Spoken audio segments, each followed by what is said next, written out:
it's Jean back with another video. This is your first time ever seeing my face. Please hit the subscribe button down below and turn on your post notifications if you want to. If not, then hey girl, hey, and let's straight to the video. Today I'm going to be telling you the story about H.H. Holmes, or H.H. Holmes, my bad. This is a very graphic story, so please be viewer advised, discretion. So y'all know, it is Monday. It is a murder mystery Monday and makeup day. It is also a true crime and makeup, whatever you want to call it. This is what it is.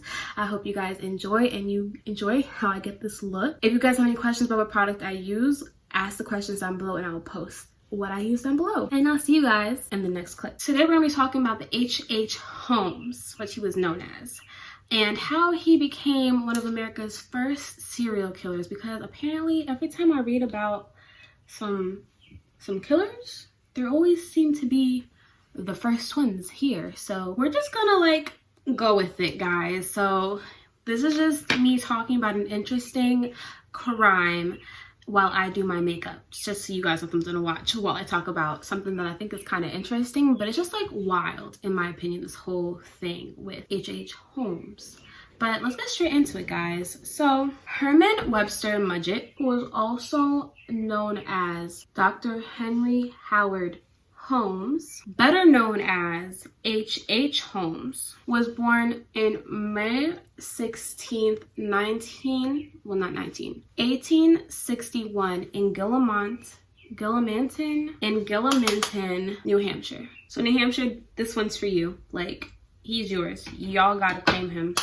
I'm sorry to say. His parents were Levi Mudgett and Theodate Price. Herman was the third child to be born in this family, and Gillimanton in New Hampshire was a very isolated town. Like, there weren't a lot of things for a lot of miles away, especially in the time that it was in 1861. It was just pretty much by itself. And it was also said that the parents were very devout Methodist churchgoers. That was their religion, and that they demanded that Herman was disciplined and very much listened to their rules. Basically, it was said that Herman's mother was very cold and basically looked at religion for a way to know how to parent her kids. Basically, she looked at it as like basically a rule book for parenting. And his dad was an alcoholic, was said to be an alcoholic. Basically, because of this alcoholism,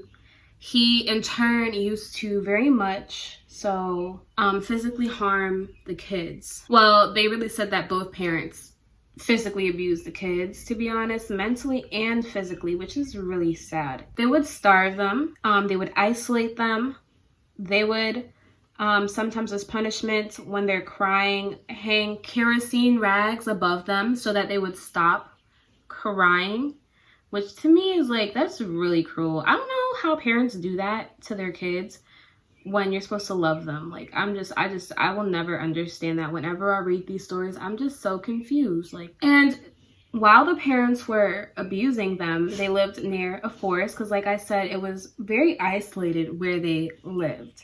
And so during the times of abuse, Herman would usually run to this forest for refuge, and this is where he found animals.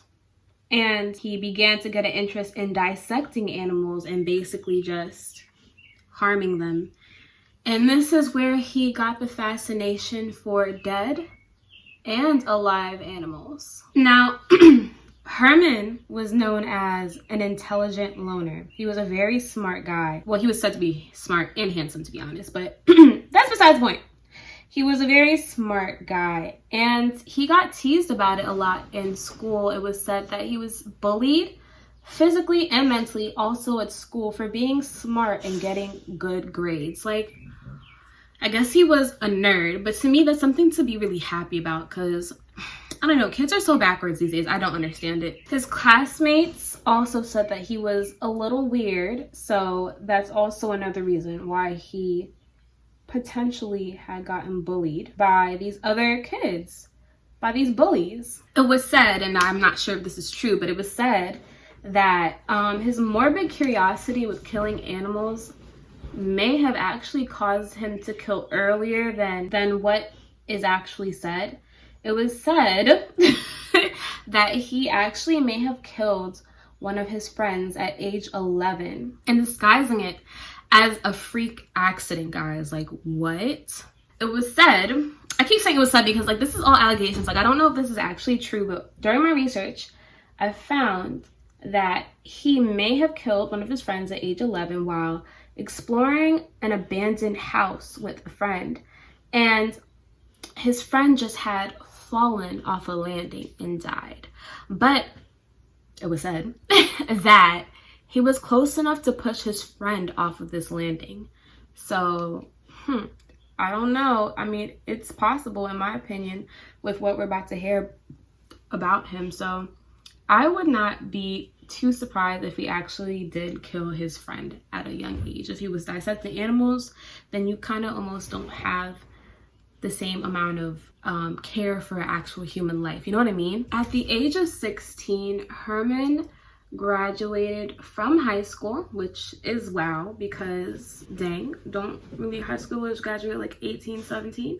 So he was super smart, in my opinion, and it showed because of how quickly and how young he was when he graduated. And so you go, Herman, but I'm still like, what the fuck did you do when you got older? But he graduated from Phillips Exeter Academy. That's what they called it back in the day. After he graduated high school, he took on many other teaching jobs nearby in his area, but they just were not his calling. So he ended up leaving those jobs. In 1878, Herman married Clara Levering,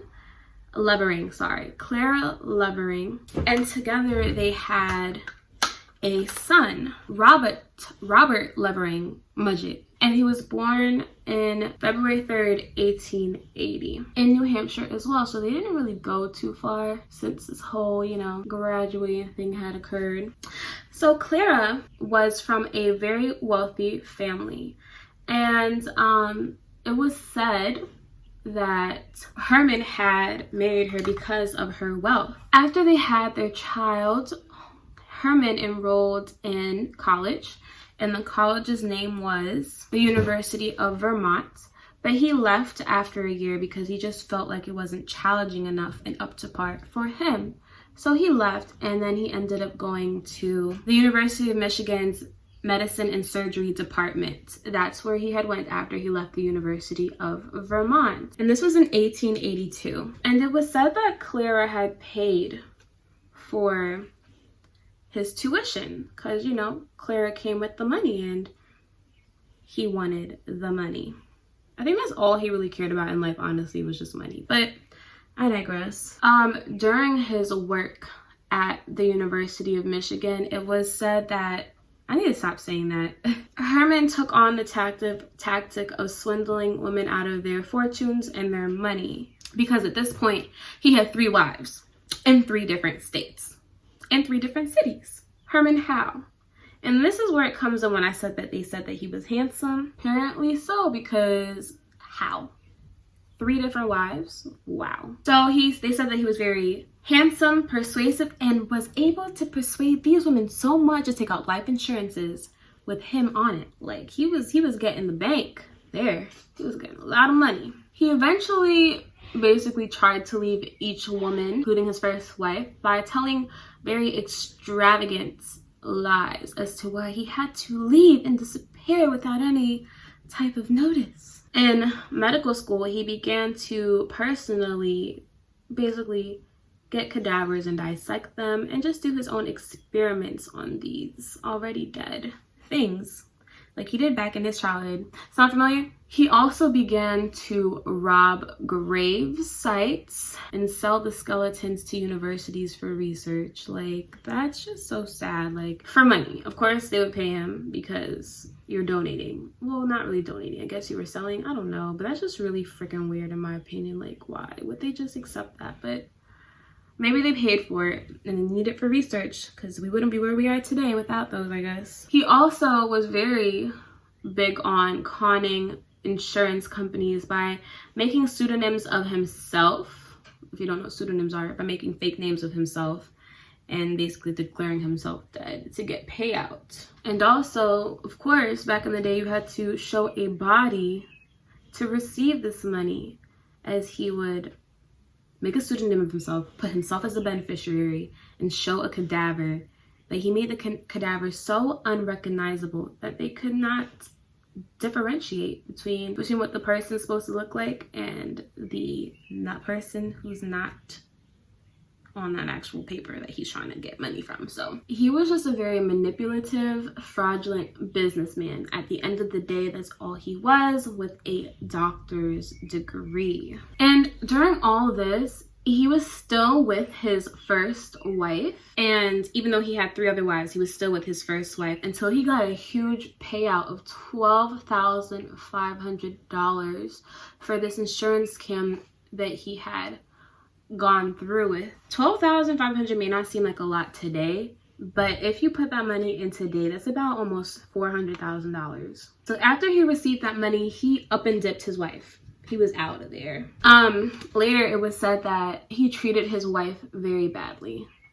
Again, there is no evidence of this, but it was very badly, very violently. Yep, that's what was said about that marriage. I didn't really research his other 2 wives, but Holmes then graduated from his medical school in 1884, and he received his MD, medical doctorate. He then went on to use his title to create his last well-known alias of Dr.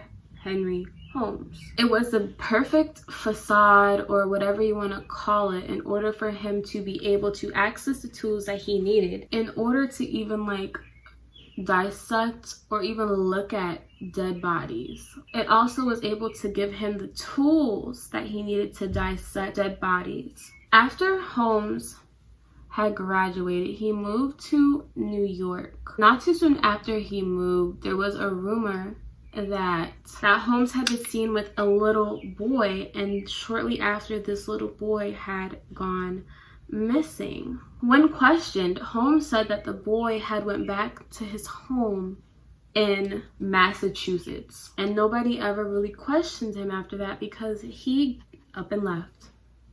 He up and left the state of New York. He later moved to Philadelphia, Pennsylvania, and got a job as the keeper of a hospital, but quit after a few days. I wonder why.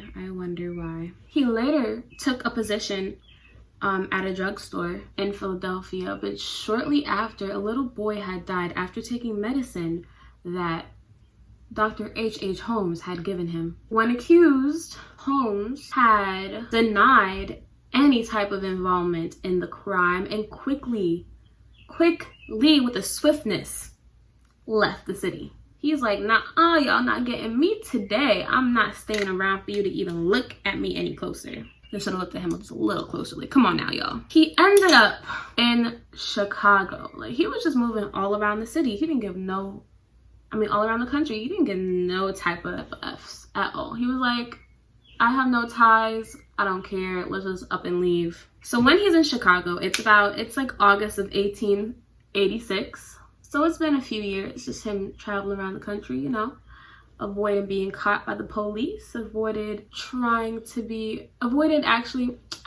just avoiding being caught from what he was doing. And even though there was no real proof, it was just allegations at this point, I think he really did it. Like, he may have killed those 2 little boys, but no proof. So while using his alias H.H. Holmes, he comes across this woman named Elizabeth. And now Elizabeth owns a drugstore. So he applies and she gives him the job. Not too long after, he ends up purchasing her entire drugstore. Now, it was said that he did work very hard in order to eventually own this drugstore. They said that he was a very, very hard worker. So after purchasing this drugstore, he ended up purchasing a lot right across from it and began building what was to be called the castle. And this was in 1887 when the construction of this building, which was meant to be a store, apartment, hotel, all in one, began becoming built. So basically the layout of the store was supposed to be, the first floor was supposed to be a drugstore. The second floor was supposed to be apartments, and I think the third floor were supposed to be a hotel, but we all know that never came to be. So during the building of this, Holmes had declined the architectural people their money. Like, what? How you having them build but you're not paying them? Like, that makes no sense in my opinion, but he did. So they sued him in 1888, as they should have, because he owes them money. I'm not too sure what became of this or if he ended up paying them, but as far as I know, I didn't read that he ever had to pay them. I just seen that he did some more scams. So in 1892, he added the third floor, which, like I said, I believe was supposed to be a hotel portion. So he was telling investors and everybody that he was supposed to be using it as a hotel for the upcoming World's Columbian Exposition that was supposed to be happening not too far along in the future. Later on, it was found out that the hotel portion was never actually finished, guys. It was never finished.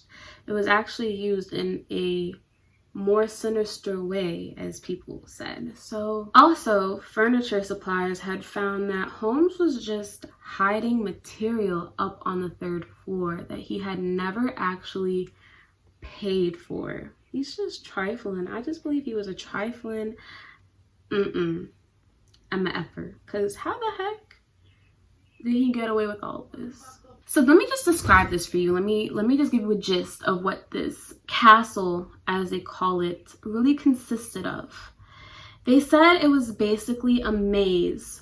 It was huge, and that there were rooms that led to nowhere, dead ends, and there were tanks and rooms that filled the room with gases to make people pass out. There were chutes that sent all the way down to the basement, to his lair of whatever he wanted to do to you, because he was just a bad man. That is what the castle basically persisted of. I don't even know that I used that word properly. What it consisted of is what I was trying to say. I just don't understand how somebody can be so sick, and I don't know, he just needed help and he was not getting the help he needed because he thought this is what he wanted. In the basement, he had acid vats, he had a crematorium, and when the world found out about this, the search made the news. And as soon as the people that were investing in the company and building investing in the building and, paying for everything, found out, they immediately, with a swiftness, pulled out as fast as they could. Yeah, that's why it was never finished, because everybody found out what actually was going on down there. Sad though, it's super sad. So in 1982, the building was not finished. The first floor was a drugstore. The second floor was filled with torture rooms, and the third floor were just apartment rooms. In July 1894, during the inspection of the castle, they found hinged doors. I'm gonna put straight on my face because I'm just really tired at this point. I don't got time for all this blending. Rooms linked together, secret passageways, and just etc, etc, just making it basically a house of hell, a house of torture for whoever he had taken there or were potential to come there. So it's just like really sad in my opinion, that this man was just sick in the head. He was sick. Secret staircases, secret doorwells, secrets, everything was a secret. Like, if you thought you were somewhere, you didn't think you were there, you were actually somewhere else. So I just don't know how he got away with this, but he did. He would use the chutes that were in some of the rooms to deliver bodies to the basement, where he had surgical equipment in order to dismember them, and then again either use them for financial scams like the ones I told you before with the insurance companies, or again sell them to schools for research. And again, these schools had no idea what was going on. So I don't even know what I would do if I found out, and I went to a school that had one of his cadavers. One of Holmes' very early victims, her name was Julia. She was his mistress during this time, even though he still had 3 wives. Well, I guess not legally, because I guess you can't marry 3. Whatever. He had 3 wives at some point, and he never divorced any of them, but we'll get to that later. She was a married woman to a man named Ned Connor, who had moved into Holmes' building, I guess into one of the apartments he had in his lot, in his castle. When Ned found out about Julia's infidelity, he was quite upset, and he left Julia and her child. He left Julia and his daughter and left them to basically figure out things on their own, because your mother's a whore, basically. Like, I don't know. Like, I don't know what else to say about that. Like, that's just, in my opinion, like, he wasn't wrong to leave him. Like, she was cheating on him with the owner of the hotel. When he left, Julia and Pearl, her daughter, had gone missing. They just disappeared into thin air. And they disappeared in 1891, Christmas Eve. Holmes later said that she had died of an abortion, which he did the procedure on her. And that's why she was nowhere to be found. Even though he did tell authorities that this had happened, they still were never able to recover her body, and then that is why they never really found out what really happened between Julia and Pearl. Because yeah, you gave an excuse for Julia, but what happened to Pearl, her daughter? So we don't know what happened to those two. It's very unfortunate, and I wonder if the husband regrets leaving or not taking his daughter, but I didn't get that far into research because that's not really relevant to the story. So then another woman who began working with Holmes, who was also another likely mistress of his, had ended up going missing also in 1892. She worked actually in the building, in the drugstore area, and had also vanished in December. Now, in early 1893, a one-time actress named Minnie Williams had moved to Chicago and had met Holmes. She met him. Yes, she did. He offered her a job at the hotel, which she did take, and they began working together. Somehow, like I said, we all know that Holmes was a very persuasive man. He persuaded her to transfer her deed for her property in Texas to him. In April of 1893, she was able to transfer the deed to Williams, and they presented themselves as man and wife together. And together they had rented an apartment in Chicago together. Later in July, Annie, Minnie's sister, came to visit, and then the both of them were never seen again. I just don't understand. I'm like, how do so many people go missing and nobody notices? But maybe he just didn't have a lot of people in his circle, obviously, because people were just going missing left and right around him, but I don't even know. This shit is just crazy. Now, in 1984, Holmes left Chicago because insurance companies were actually trying to press charges on him because of suspecting him of causing an arson to one of his buildings in order for insurance payout per usual, which is not unlikely. He left Chicago and reappeared in Texas, where Minnie's property deed was actually said to be. And he did the same thing to build another castle, swindling suppliers and contractors all over again. Also in July 1894, he was arrested for the first time, very briefly though, and the charge was selling mortgage goods. I don't even know what that means, but that's what he was charged for, just letting you guys know.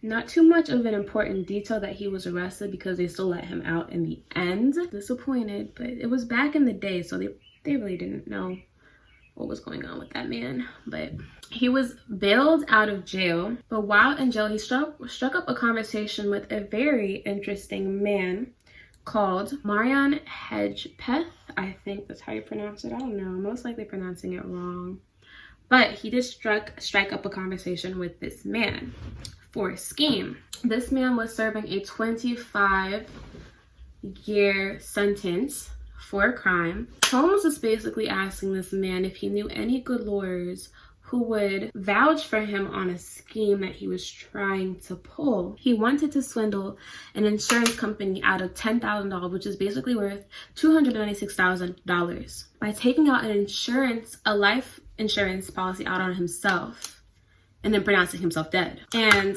Holmes promised Marion $500. So you do the math about how much that is now today, because that was pretty hefty. Maybe, I don't even know how much it would have been, but seemed pretty hefty enough. So Marion did just that. He was able to get Holmes a name of a very trusted lawyer, and his name was Jephthah Howe. When Holmes had presented his scheme to Howe, he thought it was brilliant and wanted to get in on it, to be honest. The plan to fake his death failed because the life insurance had became suspicious of what was going on and refused to pay. But that wasn't going to stop Holmes.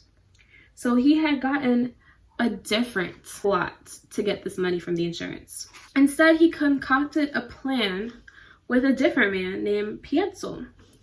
So Pietzel was going to fake his death with the life insurance, and he would get a cut. Holmes would have gotten a cut for what the insurance company would give to Pietzel and his wife. Pietzel would not only just split it with Holmes, but with the lawyer, Jephthah Howe. And so Marion was left out of the equation at that point for Marion. But at the end of the day, this was all fraudulent. So Marion, you don't need no more of this stuff coming on to you at this point. You don't need it. You're already in jail for 25 years. Like, you don't need no more charges. So Pietzel had said to the life insurance company, or given in the paper to the life insurance company, that he was a laboratory worker and that he had died in an explosion in the laboratory. And within that, Holmes was supposed to find a corpse or kill somebody and dismember them so bad that they're not able to say that this is actually who the person is supposed to be. But instead of finding an appropriate cadaver, he decides to just kill Mr. Pietzel. Instead of playing he is fake dead, he actually makes him dead. So it was said that Holmes knocked him out with chloroform, then set his body on fire. He did say in his confession that Mr. Pietzel was still alive after his chloroform. Like, it didn't kill him, it just knocked him out, which is what chloroform is supposed to, it will do, honestly. But then during the investigation, it was actually said that Holmes had administered chloroform into Pietzel after his death. So I don't really know what to say about that. That's just a very strange thing, because how did they know? It was like 1890. How did they know that it was administered after? But whatever, I don't know. That's what was said. I'm just reporting the news. I don't know. Somehow Holmes was able to collect the payout from the life insurance that Mr. Pietzel would receive from his death. And Holmes went to the wife and was able to convince her, which she didn't know any of this happened. She just knows that her husband is dead. So she was able to convince her to give him custody of 3 out of 5 of her children. I don't know why she did that, but she did. Maybe it was just too much for her to handle. I don't know what excuse there is for that, but she did it. So I don't know. I don't know what to say about that one, honestly, guys. I'm really confused, honestly, what this lady was thinking. Maybe she was just grieving.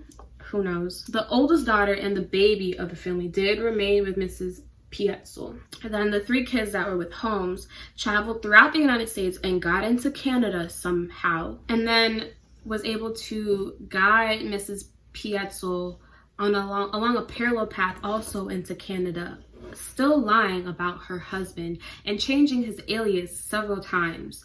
Still don't understand how she didn't know what was going on, but she didn't. Along with lying to her about his name, he was also lying about the whereabouts of her children. And even during this whole, even during this whole situation, he was still staying with one of his wives at one point.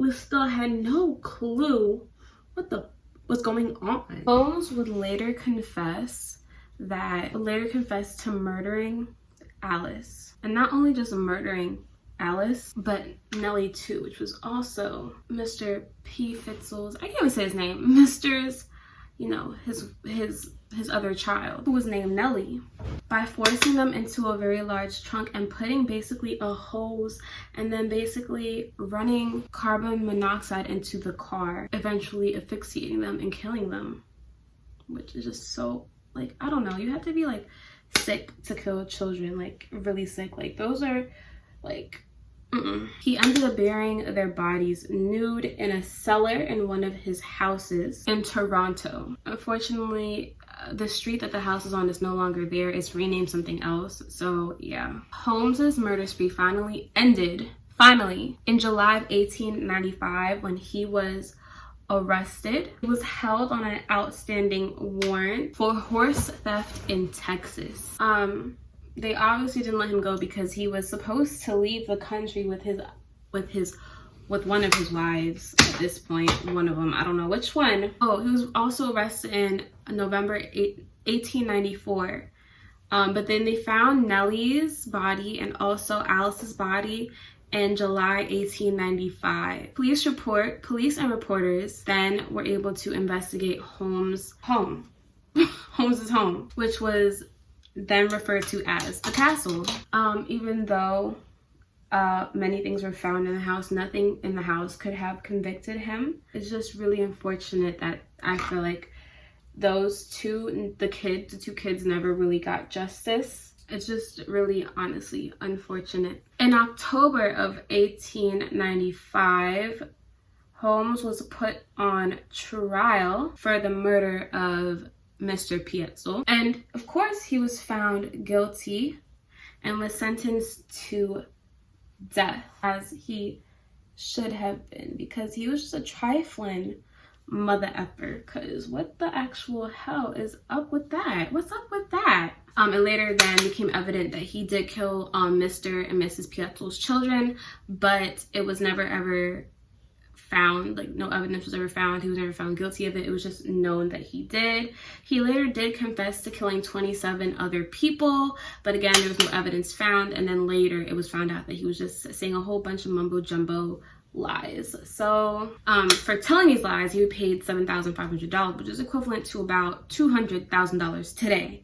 So I don't even know how he was able to tell and get the money, because he's in jail. Where would they send this money to? I'm confused. And when I say they, it was like a newspaper. I think it was called the Hart newspaper. No, it was the Hearst newspaper that paid him the amount of money because they wanted a story, and so he gave them. He gave a lot of stories about his life that were not true, that just couldn't make sense. Like he was possessed by Satan. Just some things that just didn't make any sense to his story at all. He wrote a few confessions in jail, and while writing his confessions, he did state that his appearance was changing as it would in prison, and that he believes he was looking more and more like the devil. On May 7th, 1896, he was hung. They did state that, what did they state? They did state that his neck did not snap, but rather than he just basically was like, but rather that he was just strangled slowly to death for 15 minutes. And then after 20 minutes, he was declared dead. He was hung in the Philadelphia, well, it was called the Mayominster prison, but then it was later called the Philadelphia County Prison. The days leading up to his actual hanging, he showed no remorse. He wasn't even showing that he was scared of what was going on or what was going to be happening to him. He just stayed really calm, honestly, the day he died. I don't think I ever said how they came to investigate him for that. Basically, Hedgepeth, who was supposed to be paid for the job of helping him find the lawyer, he realized that Holmes was not going to give him any money, so he told the authorities on him. And that's how the cops really came to really truly investigate him. Now, Hedgepeth was pardoned for any involvement in the scheme for being able to tell on Mr. Holmes. He was cool. They didn't charge him with nothing. Even though I think they should have given him something, but I mean, he was already in jail for 25 years to life, so.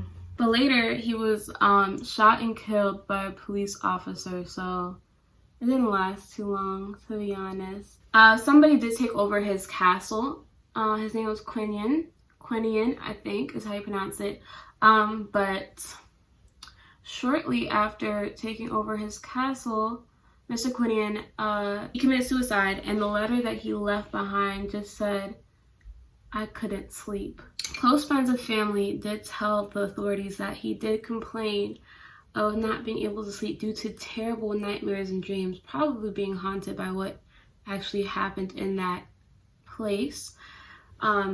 Shortly after, somebody did try to burn down the castle, but it still remains up. It was later torn down in 1938, and now a United Postal Service is standing instead. So that was basically the story of H.H. Holmes. H.H. Holmes. He was apparently the first serial killer in America, and he did some terrible, terrible things. So let me know what you guys thought about it down below. Like, comment, rate, and subscribe. And I'll see you guys in the next one. Bye, guys.